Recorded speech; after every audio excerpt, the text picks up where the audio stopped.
తెలంగాణలో మున్సిపల్ ఎన్నికల కౌంటింగ్ అయితే కొనసాగుతుంది. ప్రస్తుతం ఉమ్మడి మెదక్ జిల్లా వ్యాప్తంగా కౌంటింగ్ ఎంతవరకు వచ్చింది?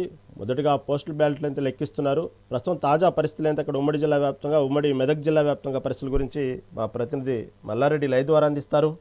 మల్లారెడ్డి, ప్రస్తుతం పోలింగ్ సంబంధించినటువంటి ఏదైతే కౌంటింగ్ మొదలైంది, ఈ పోస్టల్ బ్యాలెట్లకు సంబంధించినటువంటి కౌంటింగ్ ప్రక్రియ దాదాపుగా పూర్తిగా వస్తున్నట్టు కనబడతా ఉంది. ఎందుకంటే పోస్టల్ బ్యాలెట్ల సంబంధించినటువంటి ఓట్లు అయితే చాలా తక్కువగా ఉంటాయి కాబట్టి ఓవరాల్గా మొదటి ఫలితం అయితే 11 గంటలకు వచ్చే అవకాశం అయితే కనబడుతుంది. ప్రస్తుతం పోస్టల్ బ్యాలెట్ల సంగతి ఎలా ఉంది? అక్కడ తాజా పరిస్థితులు ఏంటి?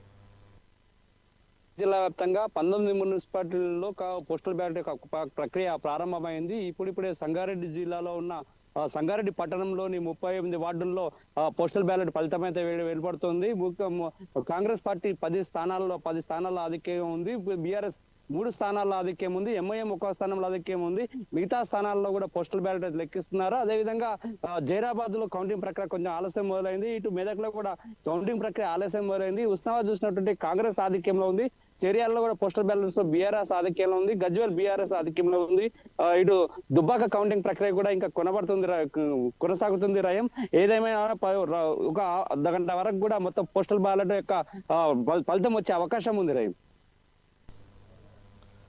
మల్లారెడ్డి, ఓవరాల్గా మొదటి ఫలితం మీ అంచనా ప్రకారం ఎన్ని గంటలకు వచ్చేటువంటి అవకాశం కనబడతా ఉంది?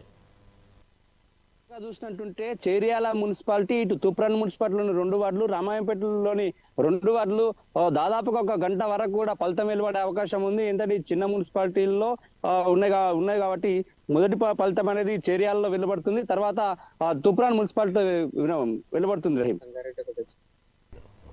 Right Mallareddy, right, thank you for update.